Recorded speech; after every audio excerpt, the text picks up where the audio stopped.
पहाड़ टूट गया इधर शायद। আজ চলে এসেছি ফারাক্কা পার করে মতিঝিল ঝর্ণা, ঝাড়খণ্ড। বাড়ির কাছে এরকম যদি পাহাড় পাওয়া যায় কেমন লাগে বলো তো? পাহাড়ের সাথে সাথে যদি একটু ঝর্ণা পাওয়া যায় তখন কেমন হবে বলো তো? ঝর্ণা যখন পেয়েছি স্নান করবো না তাই কখনো হয় বলো? মালদা পার করে ফারাক্কা পার করেই ঝাড়খণ্ড। আর ঝাড়খণ্ডে যাওয়ার আগে এই যে অফরোডিং, আহা কি খারাপ রাস্তা, ধারণার বাইরে। রাস্তা খারাপ হয়েও তো কোনো অসুবিধা নাই, যেখানে যাচ্ছি সেখানে জায়গাটা এত সুন্দর যে মনমুগ্ধ করে দেবে, একদম অসাধারণ।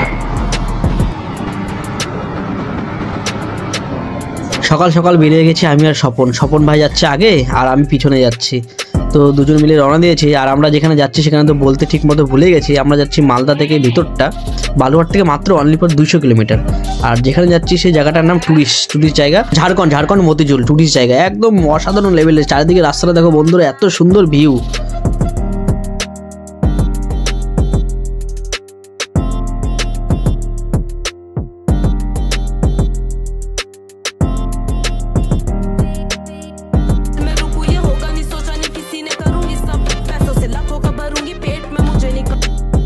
इधर पहाड़ टूट गया इधर शायद। इधर जमीन জাস্ট লেভেলের ভিউ দেখো কত সুন্দর। পাহাড়ের জল দেখো রাস্তা দিয়ে নেমে এসছে, কত সুন্দর ভিউ, ধারণার বাইরে। ও মাই, এই 200 কিলোমিটার জার্নি করে দিল একদম গার্ডেন হয়ে গেয়া। এই জলটা এত ঠান্ডা না, মানে অসাধারণ, মনে হচ্ছে একদম ডিপ ফ্রিজ থেকে জলটা বেরিয়েছে। রাস্তাটা এত খারাপ না কি বলবো আর তোমাদেরকে, একদম জল পড়ে একদম পিছলা হয়ে গেছে। দেখো ভাইটা স্কুটি নিয়ে যাচ্ছে, সামনে দিকে ক্যামেরা দেখছে, ওইগুলো কেলি দেখে। আমরা একদম মতিঝিল ঝর্ণার একদম সামনে, আরেকটু হলে সামনেই দেখা যাচ্ছে পাহাড়টাই ওটা মতিঝিল ঝর্ণা। ও গাইস দেখো তিনটা বাইক একসাথে কত সুন্দর লাগছে।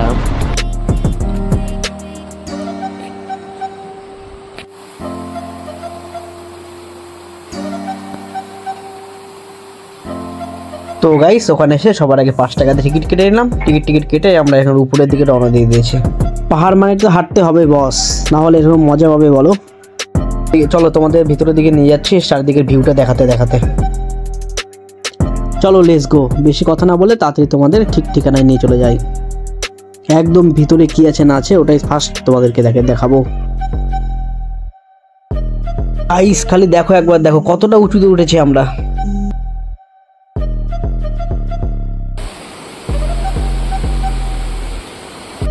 বন্ধুরা যারা মিস করছো তারা অবশ্যই আসবে। বালুঘাট থেকে মাত্র 200 কিলোমিটার মতিঝিল ঝর্ণা। জাস্ট ভিউটা দেখো, জাস্ট ভিউ। এই ঝর্ণার পাশে ছোট্ট একটা মন্দিরও আছে, শিব মন্দির। দেখো ঝাড়খণ্ডের রাস্তায় অফরোডিং করে বাইকের অবস্থা কি দেখো।